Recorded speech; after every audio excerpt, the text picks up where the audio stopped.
Почитувани представници на медиумите, почитувани граѓани на општина Прилеп, денеска се одржа четвртата седница на Советот на општина Прилеп, на која што беа разгледувани неколку точки кои што се од битно значење за граѓаните на општина Прилеп. Една од најбитните точки беше донесување на развојните програми и планови за 2018 година. Во развојните програми беа наведени голем број на потреби и проблеми кои што ги има граѓаните на општина Прилеп и почнуваме со реализација, разрешување на оние проблеми кои што ги тиштат граѓаните на општина Прилеп во изминатиот период. Ќе набројам неколку, а тоа е комплетна инфраструктурална и сообраќајна реконструкција на сообраќајот, односно на улиците и патиштата во градот за 2018 година. Предвидени се голем број на средства со кои што е предвидено да се изврши комплетна реконструкција.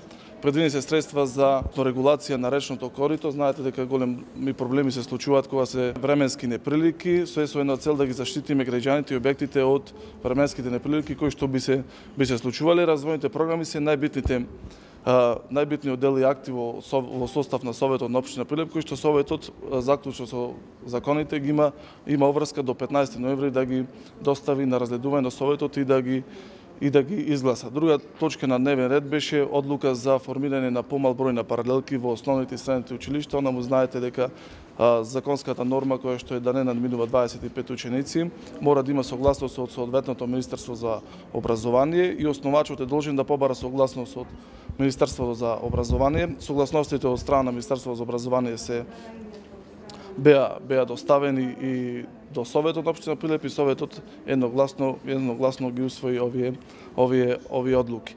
Друга точка на дневен ред беше денеска констатирање на оставка на член на Совет на општина Прилеп и верификација на нов член на Совет на општина Прилеп од коалицијата предводена од Социјалдемократскиот сојуз на Македонија.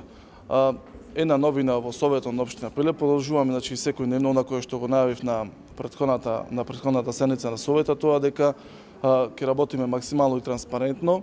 Она кое што не беше пример претходно, претседателите на комисии да даваат извештај до членовите на Советот. Денеска продолжуваме и воспоставуваме нова практика, дека секој претседател на соодветната матична комисија е должен пред Советот да образложи комплетната дискусија, комплетната дебата која што се случувало во комисијата и одлуката која што е донесена, се со една цел да бидеме запознаени како течат и како течи расправата и како се носат одлуките во соодветните матични комисии, се со една цел ние да имаме релевантна представа како Совет и да носиме вистински одлуки во интерес на граѓаните на општина Прилеп.